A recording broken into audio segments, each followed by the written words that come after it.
Om Shri Ram, Jai Ram, Jai Jai Ram. Hari Om to everybody. We will have 5 minutes Ram Nam.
We are on the 36th chapter, almost at the end.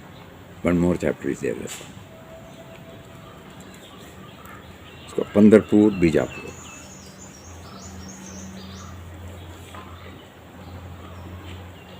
So when we are in quest of God who is peace, God who is love, God who is contentment and fullness, God who is goodness. So when we are on this path,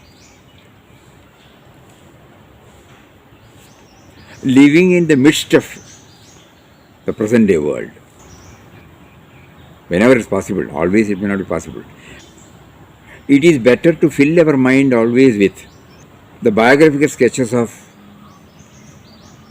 evolved ones, noble ones.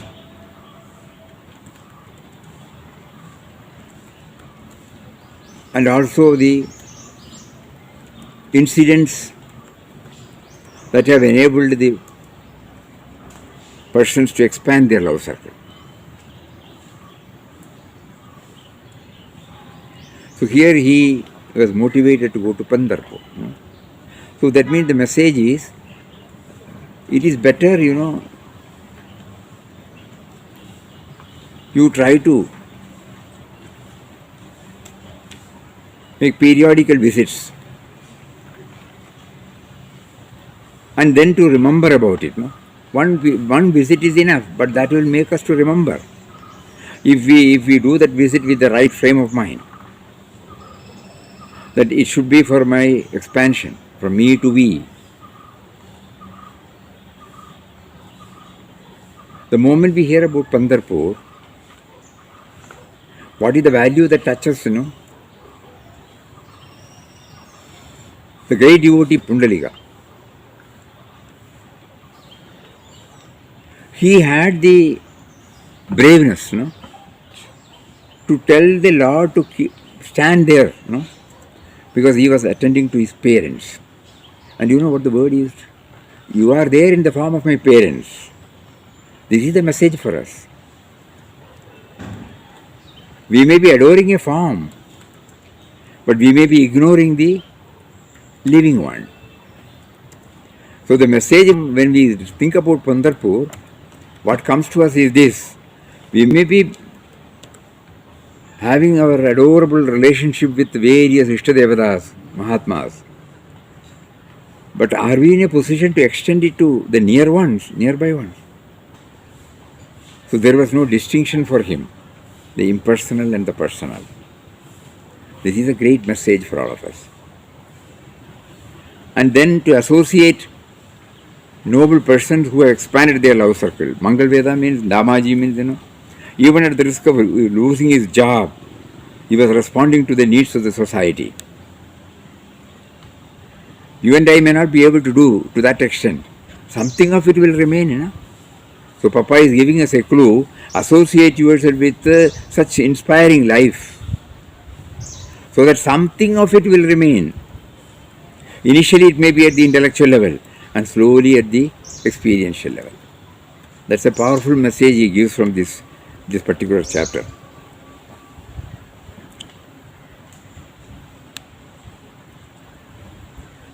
And another touching incident is, very touching incident, that normally we may not do something, but suppose we are prompted to do something, and if we are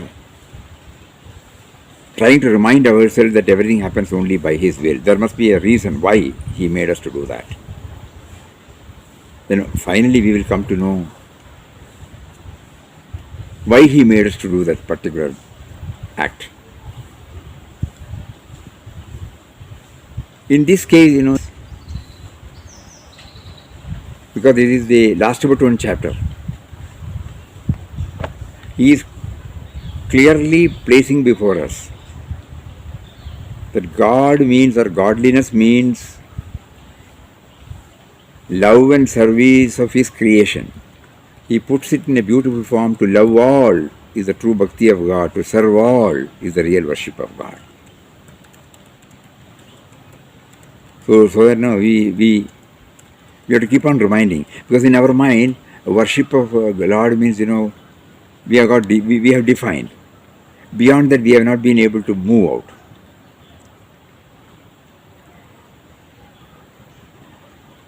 For reasons unknown, he was prompted to go for Bhiksha. And then when he got the footsteps, suddenly somebody comes and says, will you come for dinner? Then he sits. Another person who was standing on a door on the Papa was immediately prompted to ask him. Then he says, from morning onwards, he has been trying, but he couldn't get. And so whatever he had, immediately it was passed on. And you know what he said? You are God. God has shown himself to me, you are none else but God, to whom I was praying. So here, through this, when you are compassionate, you play the part of God. When you are forgiving, you play the part of God. When you are serving, you play the part of God. Not necessarily through any traditional way of adoring. Let it also be there to remind us constantly about His presence. But along with that, whenever He offers an opportunity for us, facilitates an opportunity for us, we should immediately make use of it. That is the biggest lesson. Cheerfully you will do it. Through this, He is making us to give a definition of God on a wider scale. It is purely an impersonal truth. Compassion. You identify yourself totally with that person, You become one with him. And because when you become one with him, your me and mine is not there. So me to we to him. This is the lesson. Me to we to him. Apparently it is you are passing on whatever you have to somebody. So me to we.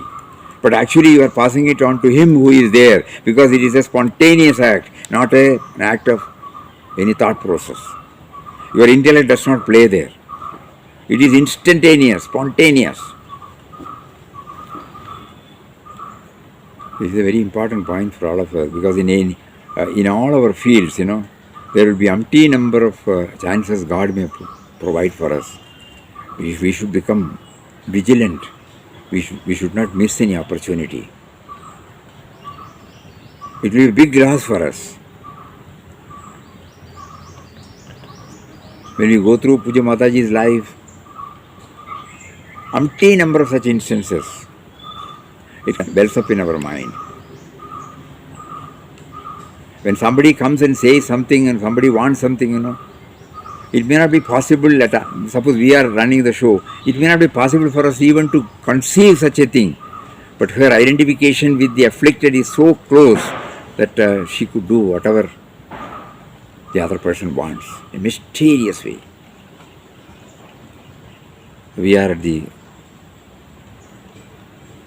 fag end of this book. So this is a very powerful message for all of us.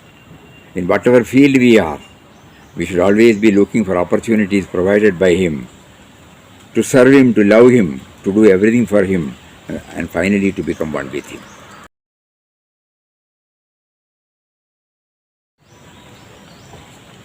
So when He prompted us to take up this in-depth study, we all remember that Papa, as Vittal Rao, was in a very disturbed state.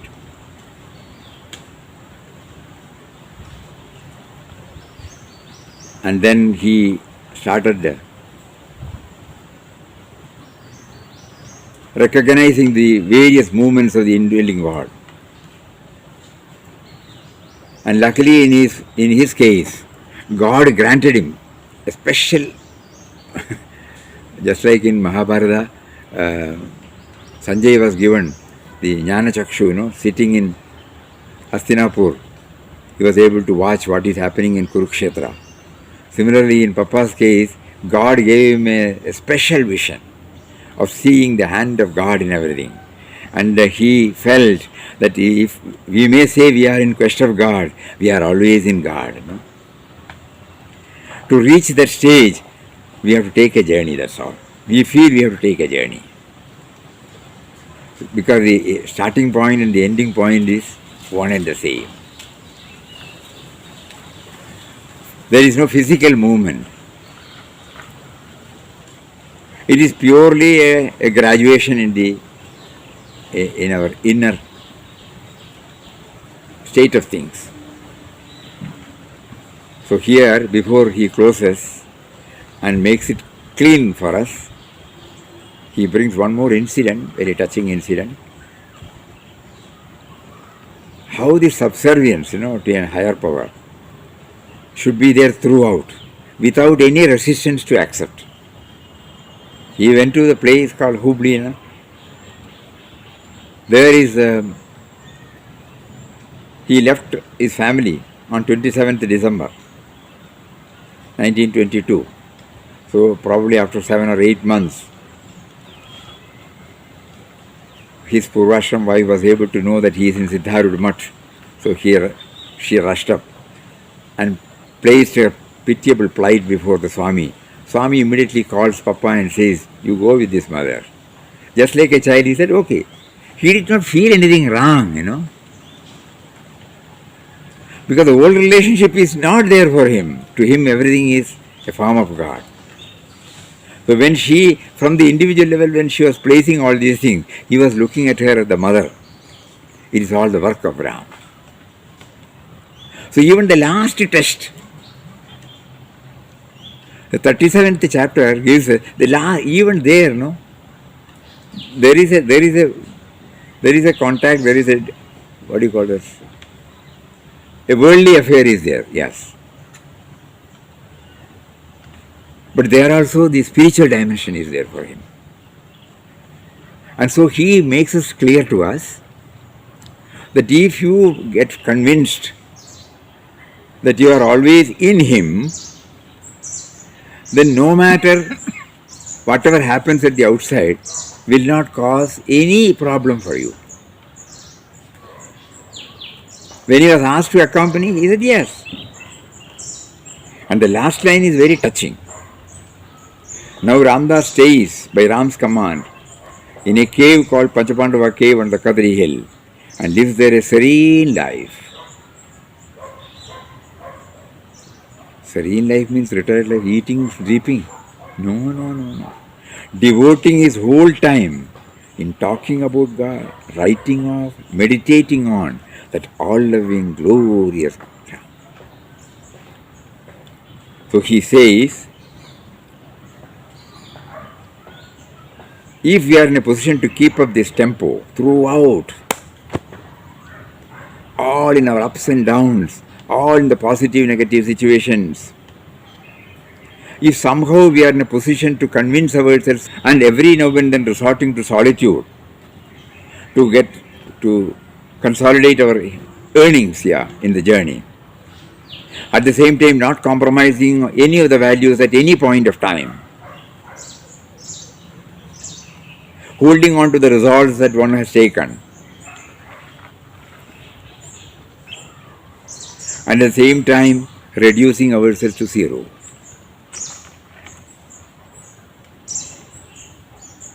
In the second chapter, he makes it very clear, remove the I-ness. And if the I-ness is there in the last chapter also, he can resist. He can keep on talking to the Swami, how can I go with her? So total submission, surrender is complete. He doesn't feel this is right, this is wrong. He has reached a state where, everything is God. So though the text says it is in quest of God,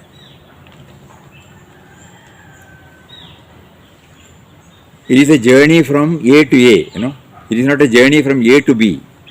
It is a journey from A to A where you just realize that you are always in God. So let us all pray to Him from the bottom of our heart. You have made us to take this in-depth study. You made us to unearth so many points which are lying hidden in between the lines. Now what we need is the needed mental framework to make use of those clues. We have been whatever we get, we have put it in our bag, which we carry every day in our memory. Kindly make us to recap every now and then. And whenever we are put to test, enable us to get connected to this so that we don't slip. This is the message you give us. Let us become aware of your message. Let us not again get into the trap of me and mine and always think in terms of solving everything from the individual level. Let us try to raise ourselves from the individual level to a higher level and to the highest level later, where we become totally one with Him. So, we remember your words, Papa, that first what is needed is nearness. That will pave the way for a glimpse of your existence. That will again pave the way for your presence. Again, the journey will take us to see you in everybody and finally to become one with you. Always in a blissful state. Previously we were thinking that spirituality means denying certain things, adopting a particular form of life. Now we are very clear about that. What is needed is peace of mind. What is needed is fullness in our heart. What is needed is free from wants. What is needed is, me and mine, to be completely obliterated, which is the main roadblock that prevents us to have this peaceful state. So kindly keep on reminding us. Kindly help us to make use of whatever you have made us to unearth, and you made us to put it in our memory bag. It may be there. The key may be there with me, but I should know that the key is there, and then only I can open and enter into the mansion. So this I cannot do it. I can only pray from the bottom of the heart. Please bless us. Hari Om.